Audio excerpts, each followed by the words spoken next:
සියලු දෙනාම සාදරයෙන් පිළිගන්නවා SL GoPro Boy Creative Corner කියන තවත් interesting Lightroom tutorial එකකට. ඉතින් ඔය SL GoPro Boy YouTube channel එකත් එක්ක දිගටම සම්බන්ධ වෙලා ඉන්නවා නම් ඔයාලා දන්නවා අපි මේ වෙනකොට Lightroom preset 27ක් ඔයාලා වෙනුවෙන් අරගෙන ඇවිල්ලා තියෙනවා. ඉතින් මතක් කරන්න ඕනේ මේ Lightroom preset 27න් පළවෙනි කොටස විදිහට Lightroom preset 11ක giveaway pack එකක් අපි ඔයාලා වෙනුවෙන් ලබා දීලා තියෙනවා. ඒ වීඩියෝ එකට ගොඩක් හොඳ ප්‍රතිචාර ලැබිලා තියෙනවා. ඒකේ දෙවෙනි පියවර විදිහට Lightroom preset 12ක giveaway pack එකක් ඔයාලා වෙනුවෙන් ආයිමත් ලබා දුන්නා. ඉතින් මේ වීඩියෝස් දෙකම ඔයා තාමත් නැරඹු වෙන්නේ නැත්නම් එන්න අපේ YouTube channel එකට. මට විශ්වාසයි ඔයාලට වටිනම කියන preset 23ක් තමයි මේ වීඩියෝස් දෙකේ තියෙන්නේ. අනිවාර්යයෙන්ම මේ වීඩියෝස් දෙක බලලා මේ preset 23ක් ඔයාලගේ Lightroom preset gallery එකට එකතු කරගන්න කියලා SL GoPro Boy ඔයාලට ආරාධනා කරනවා. ඔන්න අද අපි කතා කරන්න හදන්නේ අපේ preset series එකේ 28 වෙනි preset එක. ඉතින් අදත් ගෙනලා තියෙන සුපිරි interesting ලස්සන Lightroom mobile preset එකක්. වීඩියෝ එකට යන්න කලින් අපි sample photos ටිකක් බලමු. අද අපේ preset එක apply වුණාට පස්සේ මොන වගේ color balance එකක්ද, මොන වගේ depth එකක්ද, මොන වගේ color mix එකක්ද අපේ photos වලට add වෙන්නේ කියලා ඉතින් ඔයාලට screen එකේ බලා ගන්න පුළුවන්. අපේ original photo එකට ලොකු හානියක් නැති, ලොකු color balance එකක් නැති, ලස්සන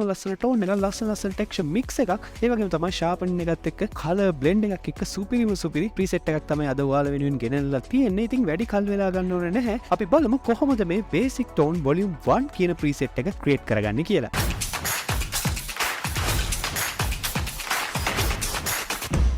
ඉතින් ඔන්න වෙනදා වගේම අදත් මම preset එක create කරගන්න use කරන්නේ මෙන්න මේ photo එක. මම මේ photo එක capture කරේ iPhone XS එකෙන් මහනුශ්‍රී දල්දා මාලිගාව තමයි තියෙන්නේ. මම මුලින්ම යනවා light panel එකට. මේ විදිහට light panel එකේදී ඔයාලට බලා ගන්න පුළුවන් අපේ සුපුරුදු settings ටික. මම මෙතනින් exposure bar එකේ value එක +0.04 වෙනකන් අරගෙන එනවා මේ විදිහට. contrast එක +16, highlight -41, shadows +40, whites -37, blacks +59. ඉතින් ඔන්න light panel එකේ basic settings ටික අපි හදාගෙන ඉවරයි. මම ඊළඟට curve tone එකට. ඉතින් curve tone එකේ edit එක අපිට live කරන්න අමාරු නිසා මම clipboard එකට copy කරගෙන තිනවා settings ටික. ඉතින් ගොඩක් අය මගේ videos වලට comment කරලා තිනවා කොහොමද මේ curve tone එක copy කරගන්නේ කියලා. මම මේ කරන්නේ මම කලින් හදාගත්ත preset එක ඔයාලා වෙනුවෙන් video එක record කරද්දී ඉදිරිපත් කරන නිසා මම කලින් මේ preset එකේ තියෙන curve tone එක copy කරගෙන එනවා. එහෙම අරගෙන ඇවිල්ලා තමයි මම video එක record කරන වෙලාවට live curve tone එක paste කරන්නේ. එහෙම කරන්නේ live මේ curve tone එක edit කරන්න ගියොත් ගොඩක් කාලය යන නිසා ඉතින් video එක ගොඩක් කෙටි කරගන්න ඕන නිසා තමයි මම මේ විදිහට curve tone එක කලින්ම clipboard එකට copy කරගෙන තියෙනවා. ඒ විදිහට clipboard එකට copy කරගත්ත settings ටික මම මේ විදිහට ruler dot තුන touch කරලා මේ විදිහට paste කරන්නම්. ඉතින් ඔයාලට බලා ගන්න පුළුවන් basic අපේ curve tone එකේ කිසිම වෙනසක් වෙලා නැහැ. මම ඊළඟට යන්නම් red එකට. red line එකෙත් කිසිම වෙනසක් වෙලා නැහැ. green line එක, blue line එක. මේ lights තුනේම ඔන්න අද preset එකේ කිසිම වෙනසක් වෙලා නැහැ. මම ඊළඟට යනවා black and white curve tone එකට. ඉතින් ඔයාලට black and white curve tone එකට ගියාට පස්සේ ඔන්න මේ ආකාරයට යට හරියෙන් line එක curve වෙලා තියෙනවා. ඒ වගේම තමයි පොඩක් ඔයාලට උඩට අරන් ආවොත් එහෙම උඩ line එකත් බලුවොත් උඩ line එකලොත් ඔන්න curve ගතියක් ඇවිල්ලා තිනවා. ඉතින් ඔන්න curve tone එකේ අපි settings ටික මේ වෙනකොට හදාගෙන ඉවරයි. අපි අද කතා කරන preset එකේ light panel එකේ settings එක සම්පූර්ණයෙන්ම හදාගෙන ඉවරයි. photo එක උඩ touch කරලා බලමු. ඉතින් ඔයාලට බලා ගන්න පුළුවන් ඔන්න pretty bright ගතියක් ඇඩ් වෙලා, sharp ගතියක් ඇඩ් වෙලා, ලස්සන color blend එකක් ඇවිල්ලා තිනවා. අපි ඊළඟට යන්නේ color panel එකට. color panel එකේ basic settings ටික ඔයාලට මේ විදිහට බලා ගන්න පුළුවන්. මම මෙතනින් temperature එකේ value එක අරගෙන ඉන්නවා +8, tint එක +6, vibrance එක +2, saturation එක +6. මම ඊළඟට යන්නේ color mix tool එකට. color mix tool එකේදී ඔයාලට මුලින්ම බලා ගන්න හම්බෙන්නේ red color එක. red color එකේ hue එකේ value එක මම අරන් යනවා +14,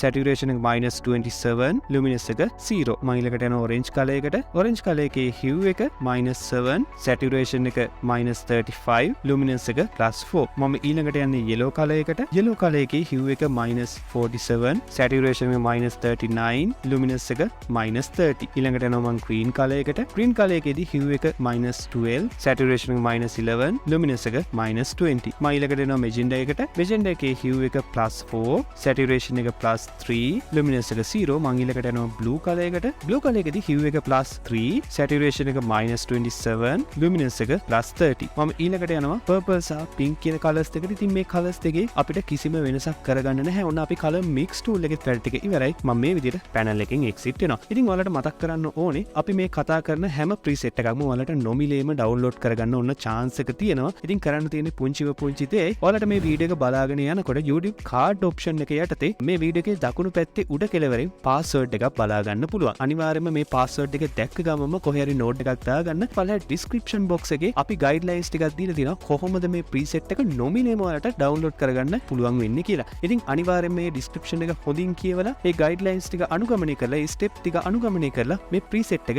ඔයාලගෙම කරගන්න කියලා ඕන ආරාධනා කරනවා. ඒ වගේම තමයි ඔයාලට මේ හැම preset එකක්ම mobile phone එකට DNG format ෆෝමැට් එකනු ඔයාලා ඩෙස්ක්ටොප් එකෙන් Lightroom use කරන කෙනෙක් නම් ඩෙස්ක්ටොප් එකට XMP ෆෝමැට් එකනොත් ඔන්න Hasselblad Pro Boy ඩවුන්ලෝඩ් කරගන්න chance එක ලබා දීලා තියෙනවා. ඔන්න අපි මේ වෙනකොට light panel එක වගේම color panel එකෙත් settings එක සම්පූර්ණයෙන්ම ඉවරයි. මම ඊළඟට යනවා effect panel එකට. ඉතින් effect panel එකේදී ඔයාලට සුපුරුදු settings ටික මේ විදිහට බලා ගන්න පුළුවන්. මෙතනින් මම text එකේ value එක අරගෙන එනවා +15 වෙනකම් මේ විදිහට. clarity එක +5, dHAS එක +14, vignette එකේ value එක +8. මම ඊළඟට පහළට යනවා. පහළට යනකොට ඔයාලට බලා ගන්න පුළුවන් roundness එක. roundness එකේ value එක +18. ඊට පස්සේ ඔයාලට බලා ගන්න පුළුවන් grain bar එක. grain bar එකේ value එක මම අරගෙන යනවා 9 වෙනකම්. ඔන්න අපි effect panel එකේ වැඩ ටික මේ වෙනකොට ඉවර කරගෙන ඉවරයි. මම ඊළඟට යන්නේ detail panel එකට. detail panel එකේදී ඔන්න සුපුරුදු bars ටික ඔයාලට බලා ගන්න පුළුවන්. මුලින්ම තියෙන sharpening එක. sharpening එකේ value එක මම අරන් යනවා 30 වෙනකම් මේ විදිහට. ඊට පස්සේ radius එක තියෙනවා, details තියෙනවා. මම ඒ වගේ value එක කිසිම විදිහකින් වෙනස් කරගන්නේ නැහැ. ඊට පස්සේ තියෙන masking bar එකේ value එක මම අරගෙන යනවා 4 වෙනකම් මේ විදිහට. ඊට පස්සේ තියෙන්නේ noise reduction bar එක. noise reduction bar එකේ value එක මම අරගෙන යනවා 29 වෙනකම් මේ විදිහට. ඊළඟට බලා ගන්න පුළුවන් detail bar එක. detail bar එකේ value එක මම 32 වෙනකම් අරන් යනවා මේ විදිහට. තව ටිකක් පහළට යනකොට ඔයාලට බලා ගන්න පුළුවන් color noise reduction bar එක. color noise reduction bar එකේ value එක මම අරගෙන එනවා 29 වෙනකම් මේ විදිහට. ඊට පස්සේ තියෙන detail සහ smooth කියන bars දෙකේ values අපි කිසිම විදිහකින් වෙනස් කරගන්නේ නැහැ. ඉතින් ඔන්න අද අපි කතා කරන basic tone volume 1 කියන preset එකේ settings ටික අපි මේ වෙනකොට හදාගෙන ඉවරයි. ඉතින් ඔයාලට photo එකට touch කරලා බලන්න පුළුවන් මොන වගේ color balance එකද මොන වගේ color tone එකද අපේ මේ photo එකට add වෙලා තියෙන්නේ කියලා. ඉතින් ඔයාලට බලාගන්න පුළුවන් අහසේ පාට ගොඩක් තද පාටට තමයි තිබෙන්නේ. ඉතින් ඒ තද පාට ගොඩක් back වෙලා අපි අද focus කරලා තියෙන දල්දා මාලිගාව පොඩ්ඩක් ඉස්මතු වෙලා පේනවා. ඔයාලට බලා ගන්න පුළුවන්. මම හිතනවා ඔයාලට මේක ලස්සනම preset එකක් වෙයි, වැදගත් වෙන preset එකක් වෙයි. ඔයා photo edit කරන කෙනෙක් නම් ඔයාගේ photo editing වලට ගොඩක් වැදගත් වෙන preset එකක් වෙයි. අපේ channel එකත් එක දිගටම රැඳිලා ඉන්න කියලා මතක් කරනවා. මොකද හේතුව මේ වගේම volume 1, volume 2, volume 3, volume 4 ආකාරයෙන් අපි මේ basic tone එක වගේම තවත් ඉස්සරහට කතා කරන්න තියෙන preset ගොඩක් මේ වෙනකොට plan කරලා තියෙනවා. ඉතින් ආරාධනා කරනවා අපේ Hasselblad Pro Boy YouTube channel එකත් එක්ක රැඳිලා ඉන්න කියලා. ඉතින්